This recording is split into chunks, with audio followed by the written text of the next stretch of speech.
In part 1, we talked about the activation of our DNA, and this is a concept that is not entirely understood yet. This is something that is happening right now. It's not something that will happen all of a sudden and that you have to wait for. This is something that you and I get to activate by becoming more in tune and aware of ourselves. If we're just sitting around saying, "Goodness, I'm stoked for my DNA to activate, but in the meantime, I'm going to keep eating at McDonald's and keep watching TV for 4 hours a day and keep on being a jerk to people I don't like," then don't expect yourself to experience any profound shifts. The higher strands of your DNA will bring you more in tune with yourself, for they are you, and you have to be the one to choose the path of awareness and unity. So higher strands of DNA, what does this really mean? The portions of the DNA chain that science has presently identified as the double helix represents only the surface portions of the chemical, elemental, and electrical components of the active DNA strands. Science has yet to understand the multidimensional spectra of DNA manifestation, though we are beginning to remember. The human DNA imprint will always appear from external analysis as a two-strand double helix configuration in 3 dimensions. What is not understood is that within the double helix there are, and will be progressively more, additional double helix strands which fuse together. As our understanding evolves into the multidimensional spectra, the understanding of the structure and function of DNA will progressively advance. A team of Russian researchers working with DNA started a project to progressively learn more about DNA by combining forces with linguists, and have dived into the unknown of the 90% of junk DNA which we currently embody. Their findings are evolutionary. According to them, our DNA is not only responsible for the construction of our body, but is also used as data storage and in communication. They learned that the 90% of DNA follows the same rules as all of our human language. The way that sentences, paragraphs, and chapters work in a book is the same way that our DNA works. This is the first double helix strand, the one that Western science looks at, which is basically like a sentence of DNA. However, if you step back and see the bigger picture, you begin to see the paragraph. Stepping back further and you see the chapter, and so on. These larger and larger strands span through the different frequencies of reality, the different dimensions, which makes them harder to find in our modern science. Western science, instead of looking at DNA like this, we're cutting out pieces of DNA from here and adding them over here, which is similar to picking out words in certain sentences and putting them with other words in other sentences to see if they fit together and can make a new energy, a new idea. This is the nature of our junk DNA, of which Western science just didn't understand for the longest of times. The DNA isn't junk, it's just misunderstood, and also not as used right now because of our dense level of consciousness. However, we are beginning to activate and reawaken our DNA through our ever-expanding consciousness and our desire to know more. The very awareness of this DNA is what is activating it, awareness of our higher selves and our connection to the all and the interconnectedness to each other. We are directly connected to the earth as well, and exist as a part of it, kind of like a child in its mother's womb. If anything happens to the mother, it creates an energetic imprint that affects the child. The earth is our mother, hence the name Mother Earth. Our morphinogenic field exists as a part of her larger morphinogenic field of the earth. If something happens to the earth's energetic grid, then we inherit these problems into our own grid. Our energetic anatomy is exactly like the earth's, with chakras, meridians, axiotonal lines, and DNA. If something happens to the planet's grid, then that affects every person's DNA on the planet.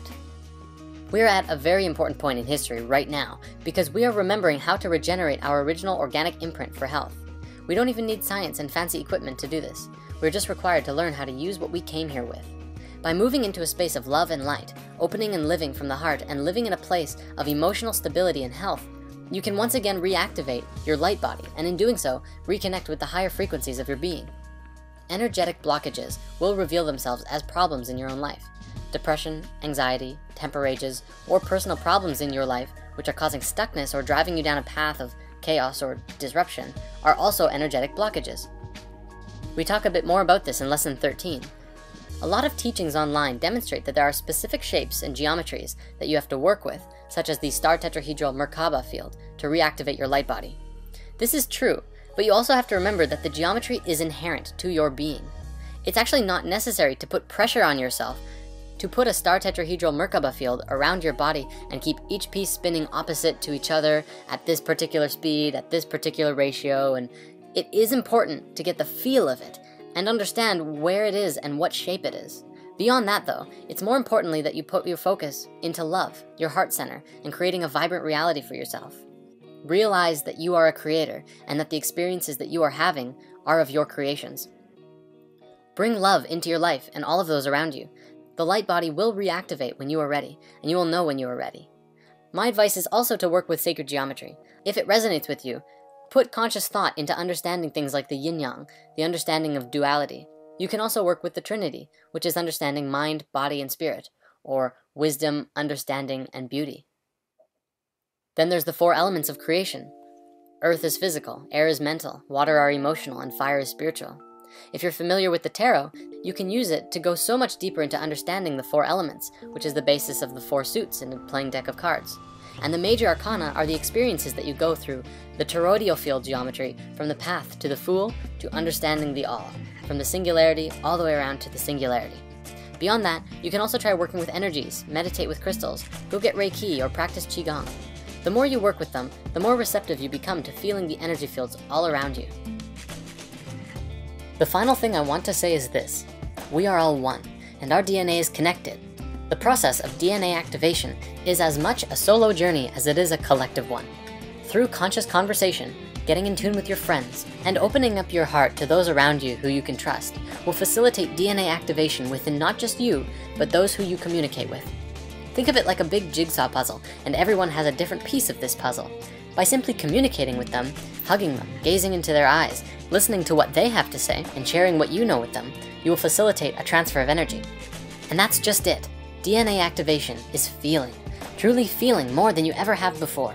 There was a TED Talks by a man named Paul Zak, who spoke about trust, morality, and oxytocin, the hormone that facilitated these feelings within. In my understanding, hormones like oxytocin are the 3rd-dimensional manifestation of these feelings and vibrations from the higher frequency, coming down into the physical body. Just as the heart organ is the physical manifestation of the source and center of your being and a different frequency as well. I will link you to this video, and ultimately what he concluded was that physical contact, hugging, holding hands, eye gazing, are some of the most important factors in awakening to your whole self. Opening up true feelings of trust and awareness of yourself and others is what's going to take us to the next level of human connection. For when we can look into another's eyes and see ourselves, that's when we know we're on the right track. Want to change the world? Paul's conclusion was 5 hugs a day, and make them count.